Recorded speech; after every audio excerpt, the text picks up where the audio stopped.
to South Korea. So who's doing Korean in it? Korean? Korean. Okay. Okay, not bad.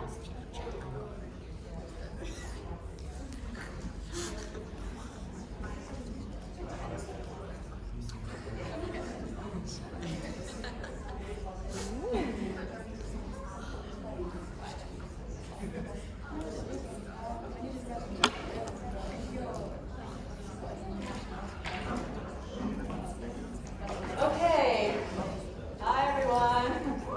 I'm Georgia. I'm going to talk to you about a bit about my year abroad and also a bit of advice for you guys. So let's get started.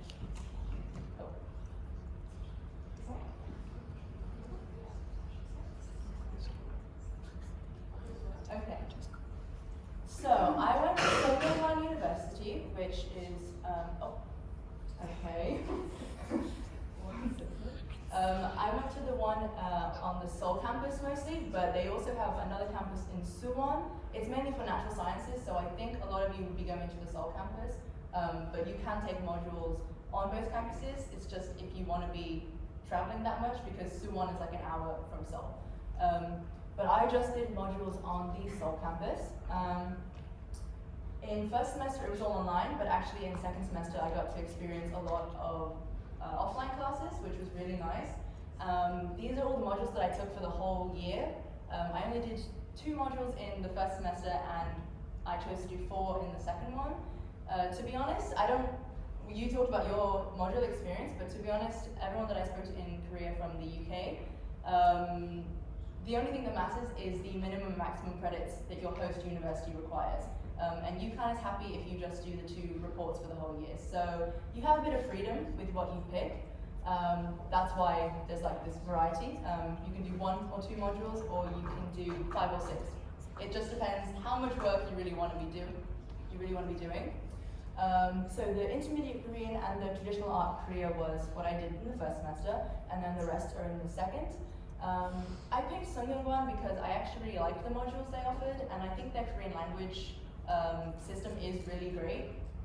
I want you to be careful because I know there's at least one university, I'm not sure if we're continuing with them, but one university that actually charged extra for language classes. So make sure you read about the different unis and the different courses that they're offering, because you might end up in a situation where you end up not doing any Korean for the whole year. So that would really be sucky. And as a side note I wanted to mention is everybody calls modules courses there, so just don't get confused. But you'll start using courses anyway instead of modules, but it might be a bit confusing at the start, I don't know. Okay, 1 click. We wait, okay. So, apart from studying, you can also get involved in uni life outside of that. So there will be a lot of events, a lot of festivals, there will be volunteering opportunities, and to be honest, now that the COVID restrictions are lifting, there's probably going to be even more of that. So personally, I joined the chorus club. It was just like a vocal group, but that was really great. I think also joining societies is really good for meeting Koreans, because like mostly everybody in that club was Korean and not everybody was speaking English, so it's a really great opportunity to speak Korean, make Korean friends, and when they have socials, you're experiencing like a university student social life. I think that's also a really great experience. So definitely get involved and check Instagram, check group chats, and you won't miss stuff, so yeah. Okay, but outside of university, there's also other stuff. A lot of other stuff, actually. And so, starting just with Seoul, because that's where I was based, there's already so many things to do in the capital city. These are just a few pictures. Actually, I have more pictures. But yeah, there's so many things to do. It really is a bustling city. It's a bustling city. There's going to be stuff that's 24 hours, karaoke, arcades. There's going to be PCbangs, markets. There's just going to be so many things that if you don't want to be bored, then you will not be bored. yeah, these are just a few things that happen. There's also some like special events that I think would be really great to seek out, like this Lantern Festival. It's for Buddha's birthday. I think it's annual, so definitely check that out because it was really cool, a really, really interesting experience. There was an exhibition. What else? Oh, there's some really great sceneries even in Seoul. So, you know, check out some of the landscapes as well. Go hiking if you want to. Actually, a lot of exchange students are really down to hike. So if you want to try hiking, then do it. Because, I don't know, people like hiking, I guess. And then, yeah, and some food pictures as well. A lot of food, and it's cheap. Like, honestly, buying groceries is about the same price as eating outside. Maybe even a bit more expensive. So don't worry about you know, eating things. Just make sure you're not wasting leftovers in the fridge because you're too busy in the day. Yeah, so just eat outside and experience a lot more different food. And then besides Seoul, there's also a lot of other places. I also traveled, I think, a fair bit in Korea. Okay. These are the places I went. I even went to the DMZ. That was kind of an experience. You have to book a tour for it, and I got up at like 6 a.m. So if you want to know more about that, then just message me. But yeah, you can even go to the DMZ if you want to. I also visited Busan for a little bit, and yeah, there's so many places you can go, and actually every place is pretty interesting. So just talk with people around you who you might want to go with, research the places. But it's also okay if the trips are kind of spontaneous. I feel like half of my trips were planned like a week in advance. So I think that's also fine. It's a valid experience. Just make sure that like if you're going by the train, that tickets aren't being sold out, but otherwise that's fine, and it's really easy and convenient to get around. So definitely travel. And I put some pictures of the travel any minute now. I think it will change. I think it will. Okay. Yeah, here are just some pictures. Oh, actually, there is one place that I kind of wanted to promote. So, firstly, up here is like Jeonju, and there's Jeju-do, and there is Busan a little bit over there. But I went to a place called Buan, not Busan, but Buan. It's kind of underneath Jeonju, if you know where Jeonju is. It's a bit like countryside, and the reason I went there, I actually went there twice in the year, is because my friends and I have a friend who was an exchange student here in UCLan, and she now works there on a farm. It's a mulberry farm. I don't know if you heard of mulberries. I hadn't before, but they're really yummy. And if you want to get in contact with me and I can hook you up with the people at Buan, I would definitely recommend going because it was kind of like healing. It was a healing trip. They have great food. You visit the farm. They can help you arrange activities there. I don't know. It was a really special time going there. So yeah, and they're also trying to boost their tourism because it's still very unknown. So if you're interested, message me and I'll tell you more about Buan. But yeah, it's really awesome. Okay. So that's enough about my experience. There's also now some technical stuff that I want to tell you about that you should think about before going abroad. So, visa prep. Just go on the embassy website, the Korean embassy in London, and they have a list of things. Make your own checklist and go at your own pace and do them. But make sure you do them in a timely manner. Just in case there's any kind of complications. Maybe you'll even have to have a trip down to London to sort visa stuff. So yeah, just do it in a good time. But there's quite a few things to prepare. So just to be aware that there will also be that like mental stress of getting everything together, but it will be fine. I would say that's the main priority, and then next would be plane and accommodation. So they say that getting plane tickets, the best time is around like 3 months in advance. Is when you'll get the best prices. I think I booked mine actually like a month before I left, and I was fine. But the best bet is probably start looking 3 months, and if there's good price, then get it. If not, then just keep checking like within the previous 3 months. And yeah, and accommodation. There's honestly a lot of options for places to stay. So Elisa mentioned dorms. I actually purposefully avoided dorms because I really didn't want to share the room with a stranger, and I didn't want a curfew, and every university will have a curfew.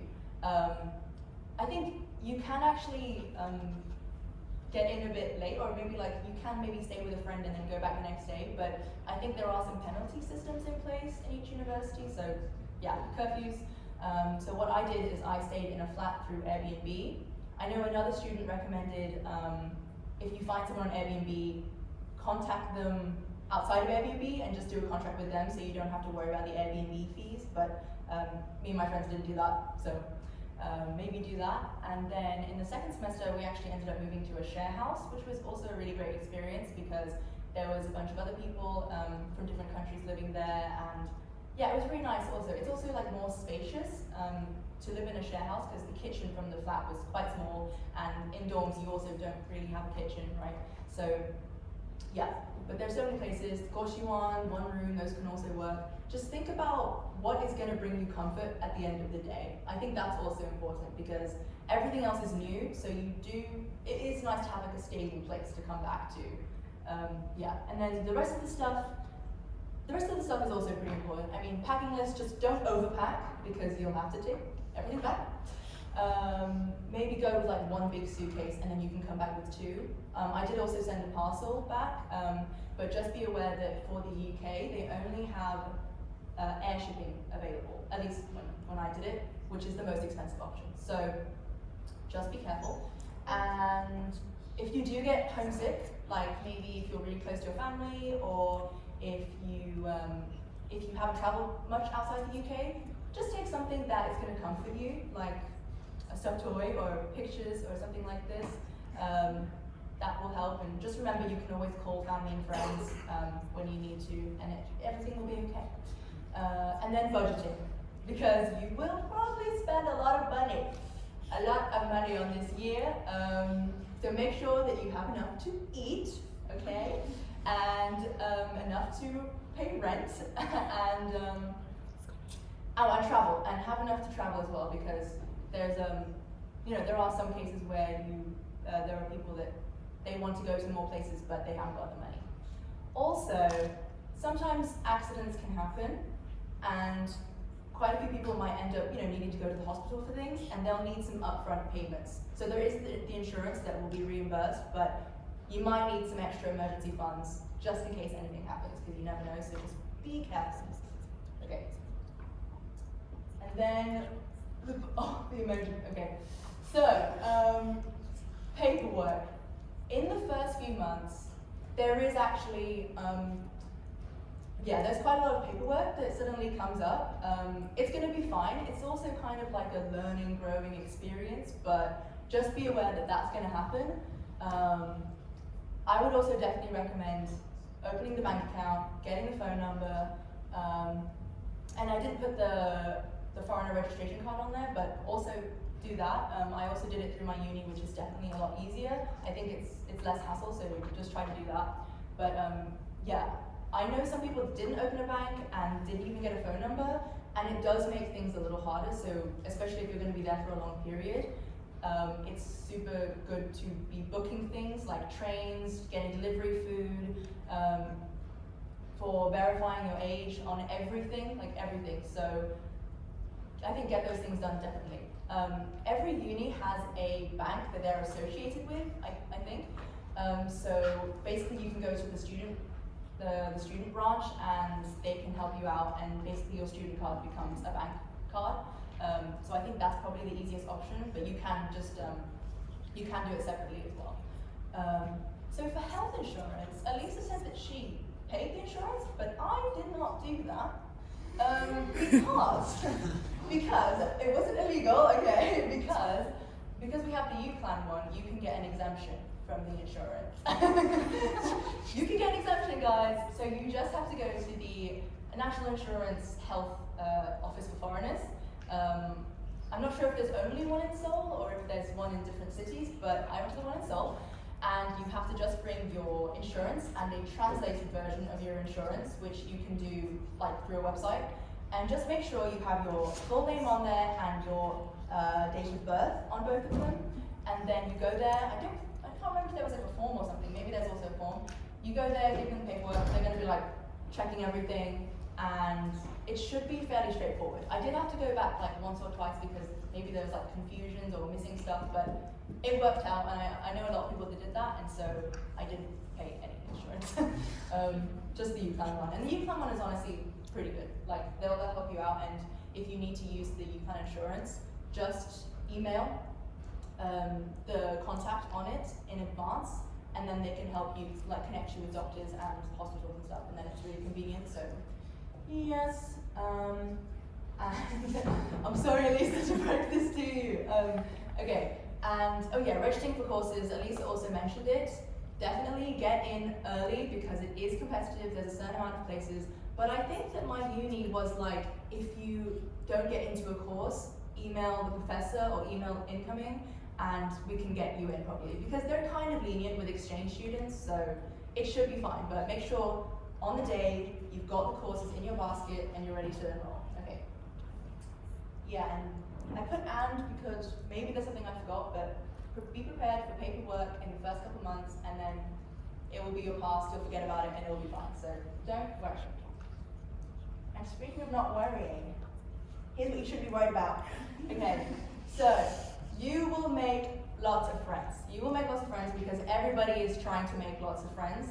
So basically, everyone's gonna say yes to things, and you're gonna meet people also it's not about just like experiencing Korean culture, you're also going to start experiencing lots of different cultures because everybody is coming from loads of places in the world. So you're going to make lots of cool friends, lots of interesting friends, and yeah, as long as you're getting involved a little bit, then it's going to be fine. Don't be afraid to ask if people want to do things in group chats, and be checking group chats to see if anybody's like, does anyone want to do this and stuff? They definitely will, so yeah. And then also, don't be worried about speaking, and I put not understanding something, but I guess that's listening. So don't be worried about speaking and listening because you'll get better. You'll get better, definitely at the listening because everyone's talking Korean. But don't be afraid to try speaking because everyone's going to know that you're learning. And I think it's definitely better to just put yourself out there a little bit, and then by the end of the year, you're going to be feeling a lot more confident. I mean, after the first semester, I was a bit nervous. I was like, I think my Korean's the same, but after the second semester, I don't know, I just felt a lot better, and you will too, so don't worry. And then I put not experiencing enough because, you know, there's the idea that year abroad, best year of your life, like, it's gonna be amazing, it's gonna be great. I think it puts a little bit of pressure to make it like a perfect experience, but don't be worried about that because you will experience enough. Like, nobody's experience is going to be the same on their year abroad, and every experience is valid, so just don't stress that you're not going to have a great experience. Okay. Lastly, a few tips. I mean, I've been giving tips the whole time, but just as a quick summary of takeaway, things to take away. To learn the language, try and find people that don't speak English. That's probably the best bet. And that's with joining societies and clubs, that can also help. Getting involved in societies and clubs, even outside of your uni as well, can also help. Just feel like you're building a community around you. And I think that's really important for your mental health as well, is to feel grounded and feel like you have a community. Don't stress about FOMO. I don't know if that's like an old term now, but don't worry about missing out on things because there will be so many opportunities to do things that I don't want you to stress about it. And especially if you're going to Seoul, it is really busty, it's really fast moving, and it's going to feel like everybody's doing everything at once. So if you're getting stressed, stop looking at social media for a little bit, stop looking at Instagram stories and just rest for a second. That's why I also put down here, remember to take a rest, because it can be overwhelming, and it's okay if you want some time in the day to just watch some Netflix in your room for a bit, like that's okay, and just don't look at your phone for a little bit. Make sure to travel, make sure to eat, because there's so much delicious food. I put find what works for you because it can be a bit of a shock to the system when everything is suddenly a little spicy, everything suddenly, I don't know, like very greasy or whatever, right? So just take care of your bodies. Like try everything, but take care of your bodies. If you need to boil some potatoes to eat, just do that and let your stomach rest. But by and all, overall, everything's really delicious and it will be fine. Oh yeah, sign up for group chats because honestly that's where I got the most information from. Even about uni stuff, about classes, about events, everything. So make sure you sign up for group chats. But if you do get overwhelmed by all the notifications, just mute them because there will be a lot of notifications. And then yeah, I put post office because about sending parcels, but you can just message if you want to know more about that because it was kind of like in my going home preparation. So yeah, that's everything. Thank you. Have a really good time if you go. If you don't end up going, have a really great time here. And here are all my contacts, so give me thank you. Do you have any questions? Any questions? Please ask me.